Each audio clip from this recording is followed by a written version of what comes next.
Ngayong adlaw, this is Wifey Negosyante and Annabels! 5 AM pa lang ay dumating na kami dito sa Santa Cruz kasama yung mga kaibigan ko at nag-TikTok muna kami. At nandito kami ngayon sa Sinoro, dito yung first place namin at before that ay nag-attendance kami and ito pala yung tour guide namin. Sinabihan kami sa mga do's and don'ts papuntang Mount Dinor. Let's go, Mount Dinor!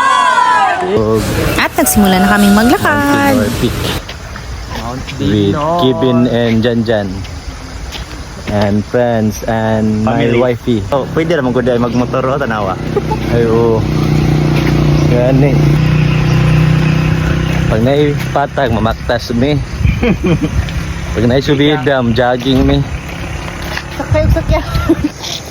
Basta mag-trekking ka or mag-hiking ka, expected ko na nadadaan ka sa mga putik at iba pa. Kaya, for the go!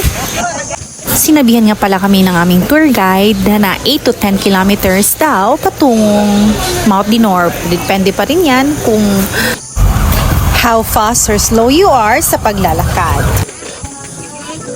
Holon. First time namin umakyat ng bundok and we are so excited. Welcome to Sinoron!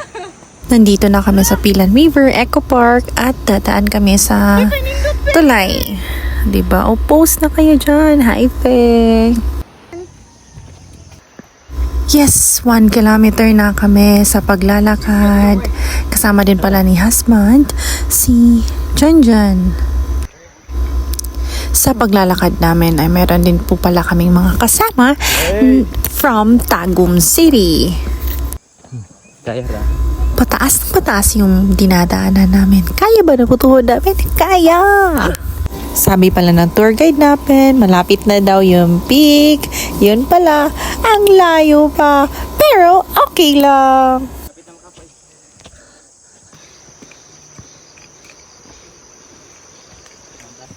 Kahit hingal na kami sa paglalakad. At pataas ng pataas na ang nilalakaran namin. Kung ito lang naman yung view na makikita namin, super worth it. Thank you, Lord. May dinaanan pala kaming mga kabayo. Hello! And 2 kilometers na. Thank you, Lord.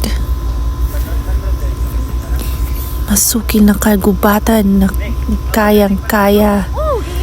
Diba, smile lang kahit kapoy na, pero laban lang pa rin. Go, go, go! Memories with you hubs, 3 kilometers na. Malayo pa, pero malayo na. Thank you kayo, Lord, for the strength. And nice weather din, diba? Every station pala is merong tindahan na pwede ninyong kainan. Hangto dito. Ang batason.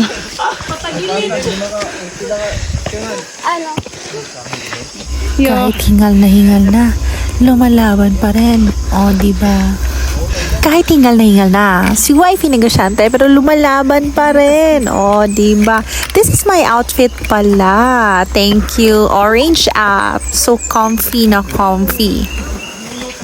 Sa anong mga gagawin nyo sa inyong buhay, just enjoy the process at darating din kayo dyan. See you sa part 2. Bye for now!